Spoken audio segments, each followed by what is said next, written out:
You know, it's easy to think that the meaning of a text is just sitting there on the surface, right? But what if I told you that the most powerful messages, the most profound ideas, are the ones that aren't actually written down at all? Today we're diving into a really sophisticated system for uncovering these hidden layers of meaning. Think of it like we're all about to become textual detectives. Okay, let's just jump right in with the puzzle. Here's a command from the Quran. On the face of it, it seems pretty simple. Don't say uff to your parents. It's basically telling you not to even make a frustrated grunt or a sigh of annoyance at them. It's a clear instruction for sure, but this little command forces us to ask a way bigger question. I mean, is that it? Is the rule only about saying the word uff? Or is this tiny instruction actually a clue, a key that unlocks a much, much deeper principle? This is the first case we need to crack. And the answer, well, you've probably already guessed it. It lies in what the text implies, not just in what it says. This is where we have to go beyond the literal words on the page and step into the world of indirect meaning. And boom, there it is, the solution. It's all about logic. If the absolute smallest expression of disrespect is forbidden, then it goes without saying that a far greater act of harm, like physical violence, is forbidden with even more force.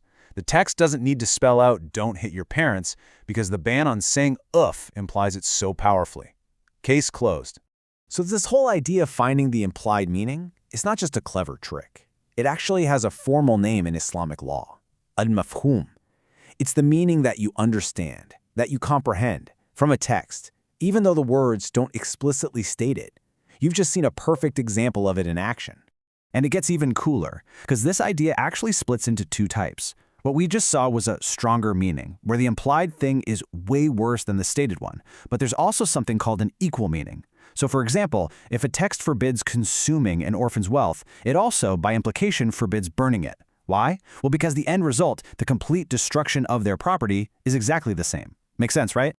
Okay, so we've established that texts have these powerful hidden meanings. But hold on, that's not the whole story. To be a really good textual detective, you also have to know when the clues are telling you to just stick to the script, when the meaning is exactly what's written on the page.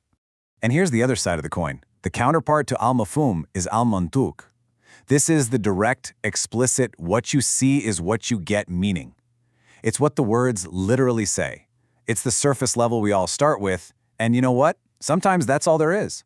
And this is a brilliant illustration of that. This type of text is called a decisive text. So it says to fast 3 days during a pilgrimage and 7 when you get back. And then, just to make sure nobody gets any creative ideas, it says, those are 10 complete days. I mean, there is zero ambiguity there, no hidden layers, no secret codes. 10 means 10. End of story. And this is where it gets really interesting. Even here, in the world of direct meaning, there's a fascinating twist. Sometimes, for a sentence to make any logical or legal sense at all, you have to assume something that isn't actually stated. And this is called implied necessity. Okay, think about it. If a text says, ask the town, what do? You don't go and start talking to the buildings, right? Of course not. Your brain just automatically fills in the gap, ask the people of the town. Isn't it amazing how we just do that? The word people is unstated, but it's absolutely required for the sentence to work. So here's the key. This is still considered a direct meaning, because without that little assumption, the sentence is just nonsense.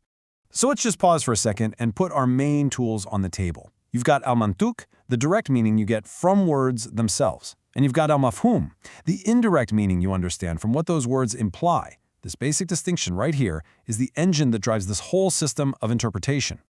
Now, you might be thinking, a system this powerful could get a little wild, right? If you can find hidden meanings everywhere, what's to stop you from just making things up?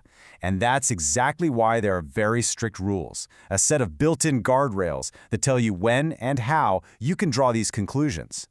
And this is a big one. If a rule applies to one group of people, does that automatically mean the opposite applies to everyone else? You know, if a sign says, employees must wash hands, does that imply that customers don't have to? Sometimes, maybe, but definitely not always. So this concept of an opposite meaning, or mafhum al-mukhalifa, is one of the most powerful, but also one of the trickiest tools in the kit. It's like a power tool. It's amazing when used correctly, but it comes with a very strict user manual. You can't just apply it wherever you feel like it. And here are 2 of the main stop signs. You have to reject an opposite meaning if the text is just describing what's normal, what's a common situation. not laying down a strict condition. And second, if it's just mentioning a specific detail about a situation that isn't supposed to be a condition for a universal rule. Let's look at a case. So there's a verse about marriage rules, and it mentions your stepdaughters who are under your care. Now, if you just blindly applied that opposite meaning rule, you might think, aha, that must mean that stepdaughters who are not under my care, well, they must be fine to marry. But that would be a complete misreading of the evidence. And here's why. That little phrase, under your care, isn't there to set up a legal condition. It's just describing the most common, the most typical reality. Most of the time, a stepdaughter lives with and is cared for by her stepfather. The text is just mentioning the normal scenario. It's not trying to create some clever legal loophole for the unusual one. The rule applies to all stepdaughters, period. So, we've gone through all these technical terms, all these rules. What's the big takeaway? Why does any of this matter? Well, because this isn't just some abstract academic game. It's a really time-tested framework for understanding what someone truly means, for seeking precision in any important text you come across. And this table here just lays out the whole toolkit so neatly. We've really focused on the two big ones, Mantooq, what the text says, and Mafhoom, what it implies. But the system is even more detailed than that. It even accounts for things that just have to be assumed to make sense, like asking the people in a town, and other logical inferences. It's really a complete system for analyzing a text. Seriously, think about it. This isn't just ancient grammar. When a lawyer reads a contract, when a judge interprets a law, when we analyze a great piece of literature, we are constantly trying to navigate between what's explicitly stated and what's implicitly understood. This system just gives that whole process a name and a rigorous structure. And that kind of leaves us with one final thought to chew on. In your own life, in your conversations, your text messages, your emails, how much of the real communication is happening in the words themselves, and how much of it is happening in the spaces between them, in what is powerfully and sometimes purposefully left unsaid?